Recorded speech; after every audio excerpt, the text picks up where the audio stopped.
I wish to clarify a few points.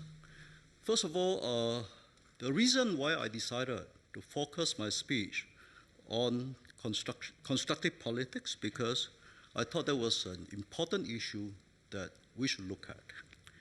As what I say in my speech, Singapore is becoming more diversified. There'll be different views. And moving forward, how the government would deal and accommodate different views and different perspectives of Singapore is important for us to move forward together as one united people. And the other MPs from the Workers' Party will be talking about different issues. They will cover, ranging from social issues, social safety net, to foreign affairs, national security. They will cover the full range of areas. And thereby, we speak our job, our focus on constructive politics. I thought it was an important issue, and of course, it's important to also understand what is the perspective of the PAP in terms of constructive politics. And from what the Prime Minister has said, it seems to me that it is more constructive dictator on the term of the PAP, rather than constructive politics in terms of the society that is moving forward. And I have affirmed my endorsement to what the President has said, that we should look at the outcome of constructive politics. That is, that we should be able to move forward together despite the differences. Next is talking about the Workers' Party pick-popping on foreign workers issue. I say again, I don't think we have pick-pot. I have explained in this House of some misunderstanding of the speeches that I have made. And in any case, I also noted that when the PAP have to make a policy U-turn, they call it policy shift. I don't know whether that is a shift or is a pick-pot.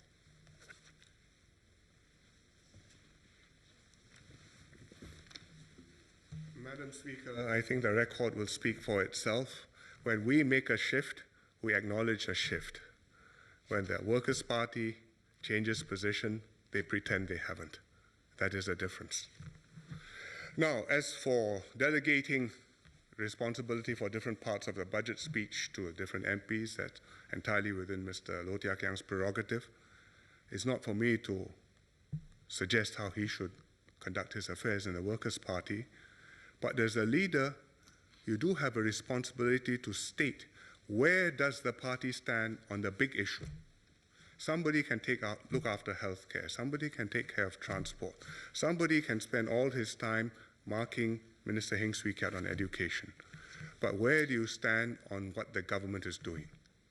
Is the government doing right? Is it doing wrong? Do you agree with the government? Do you have a better view? Or do you abstain? Or do you abstain from abstaining?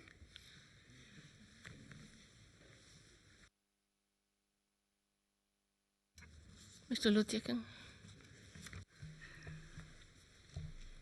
Well, I think our position is quite clear on many of these issues. If the Prime Minister wanted my view on what the government has been doing and whether he has done well, I'll say, well, he has solved some of the problems, what the Prime Minister has mentioned. And the Workers' Party MP also acknowledged it in their speech, but also pointed out there are things that is still work in progress, and the government will have to focus on and to make it better and to improve. So that is that position, and I don't see the need for me to totally sum up. I think the MPs will be able to do in their own view and to give their view and their assessment, and at the same time, wherever possible, offer certain views and alternative suggestions to improve the policies. Madam Speaker, I'm very grateful for the extremely reasonable explanation from the member.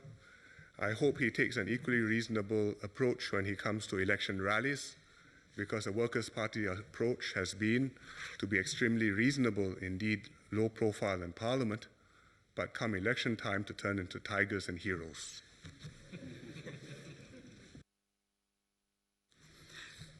Madam Speaker, I thank the Prime Minister for praising the Workers' Party's ability to fight in the elections. We have no intention to hide ourselves in Parliament.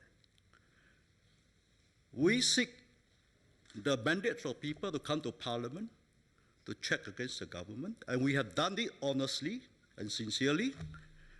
We have not turned this place into a theater. That shows we are responsible. And we will behave continuously as a rational and responsible party.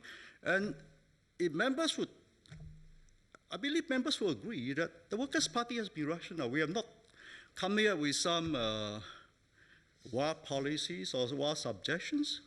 We debate the policies. We came up with some suggestions, but these are not bankrupting the government coffer or suggesting to use a reserve. Election, I think we are also rational. We don't accuse the PAP of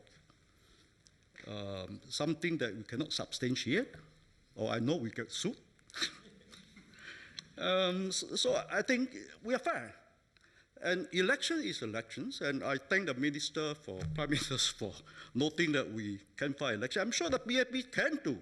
You are the government, and you have been the governing party for 50 years, and you've got much people, talented people than the Workers' Party. How can you say that we are tiger and we are something else in Parliament? I'm sure the PAP can equally be Tiger Alliance. It's an eloquent explanation for why the Workers' Party has been inarticulate about many things. In a serious parliament, the government presents its policies, the opposition presents its alternatives. The Workers' Party may not have alternatives on every issue. You may not have a full range of all the complexities of designing an HDB scheme or a MediShield scheme. You do have a responsibility to say, which direction are we going? And that direction has to be set clearly, not to explain to the PAP, but to explain to Singaporeans what you stand for. And what you stand for cannot be what the PAP is doing and a little bit better. That means you have no stand. Wherever the PAP is standing, ask them to do better. That's easy. I can do that too. But where do you stand? Where are we totally wrong? Where do you think this is a completely different way to do things better? Where do you think, in principle, we do not want Singapore to be like this? These are big issues which deserve to be debated and not elided over and avoided in the House. And that is what a First World Parliament should be about.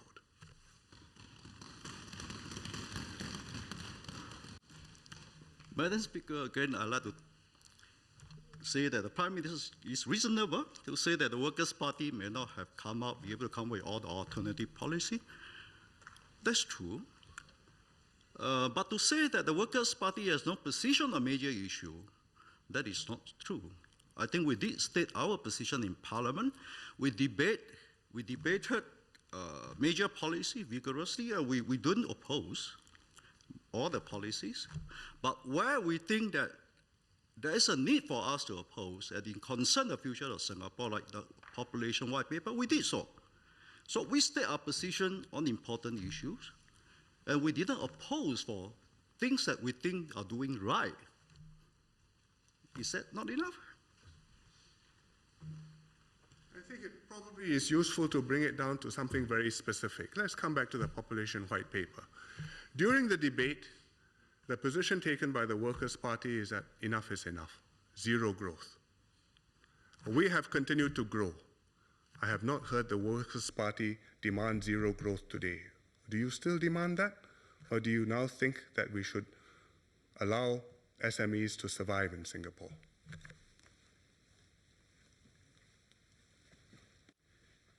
We have made a calculation at a point in time of debating the population white paper, and that if you continue to allow the foreign workers to grow, it will be untenable in the future generation, future population growth.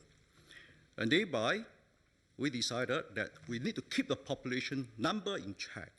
And one way of doing it, of course, is to freeze the foreign workers' growth in number. Our calculation was that probably between the existing number of the foreign worker, you can still move around. With some sectors that may not need so much of foreign worker, and thereby you can still get by with the zero foreign workers growth. We understand perfectly the possibility and the trade-off. That is our position at the point in time.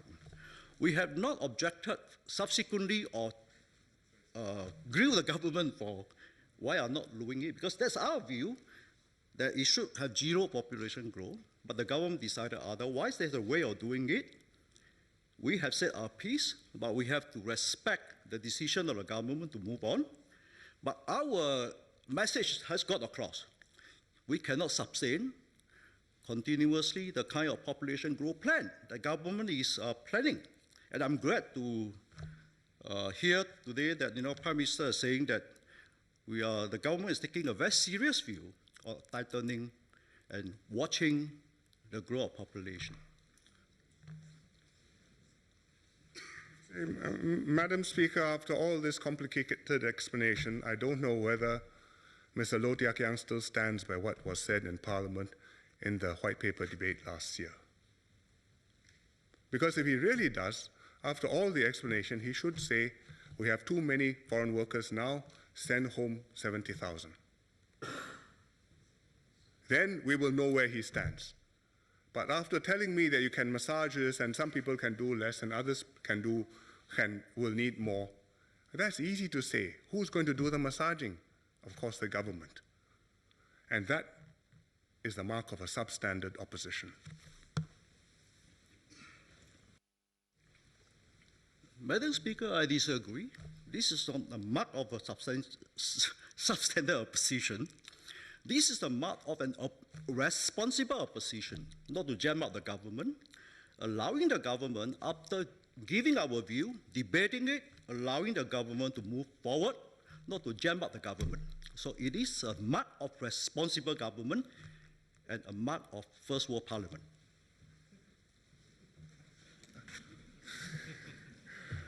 Madam Speaker, we have to call a spade a spade. If you have changed position and your previous position was wrong, say so. If you hold by your position, have your guts to reaffirm it and take the consequences. But to weasel away, play with words, avoid the issue, and then claim to be responsible, that is what we fear can drive Singapore's politics into the same place where many other countries have gone.